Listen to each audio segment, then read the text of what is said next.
ശരിക്കും ഈ debate task ഏറ്റവും ബുദ്ധിപൂർവ്വമായി ഉപയോഗിച്ചത് രേണുസുതിയാണ്. ഒരു 2 മിനിറ്റ് ഓഡിയൻസിൻ്റെ ഒരു ശ്രദ്ധ കിട്ടുക എന്നത് വലിയൊരു കാര്യമാണ്. ഇപ്പോൾ കട്ടിലിലോ അവിടെ സോഫയിലിരുന്ന് സംസാരിച്ച് കഴിഞ്ഞാൽ അത് ഓഡിയൻസ് കേൾക്കണമെന്ന് ഒരു നിർബന്ധവുമില്ല. പക്ഷേ ഈ പോഡിയത്തിൽ കയറിയുന്ന ഈ ഒരു ഡിബേറ്റ് ടാസ്ക് സംസാരിക്കുന്ന വിഷയങ്ങൾ എന്തായാലും പ്രേക്ഷകർ കേൾക്കുമെന്ന് ഉറപ്പുണ്ട്. അതുകൊണ്ട് തന്നെ എന്തെങ്കിലും കാര്യം ക്ലിയർ ചെയ്യാനോ അല്ലെങ്കിൽ സ്വന്തം നിലനിൽപ്പിനായോ എന്ത് വേണമെങ്കിലും പറയാൻ ഓഡിയൻസിനോട് പറഞ്ഞ് ഫലിപ്പിക്കാൻ പറ്റുന്ന ഒരു അവസരമാണത്. അത് രേണുസുതി കൃത്യമായിട്ട് തന്നെ ഉപയോഗിച്ചു എന്ന് വേണം പറയാൻ.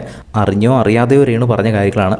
ഏറ്റവും ഉചിതമായ കാര്യങ്ങൾ തന്നെയാണ് രേണു അവിടെ പറഞ്ഞത്. അതും വളരെ സ്ട്രോങ് ആയിട്ട് തന്നെയാണ് പറഞ്ഞത്. രേണു ഇത്തരം സംസാരിക്കാൻ അറിയാവുന്ന പോലും നമ്മൾ ആ ഡിബേറ്റ് ടാസ്കിലാണ് മനസ്സിലാക്കുന്നത്. രേണു കഴിഞ്ഞ ദിവസം തനിക്കെതിരെ ഉന്നയിച്ച ആ ഒരു വിഷയത്തെ പറ്റിയാണ് സംസാരിച്ചത്.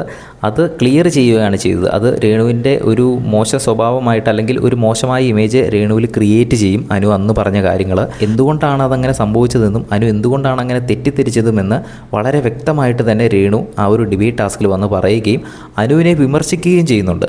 അതുമാത്രമല്ല അവസാനം ടോപ്പിക്കിലെ പോയിന്റിലേക്ക് എത്തുന്നുമുണ്ട്.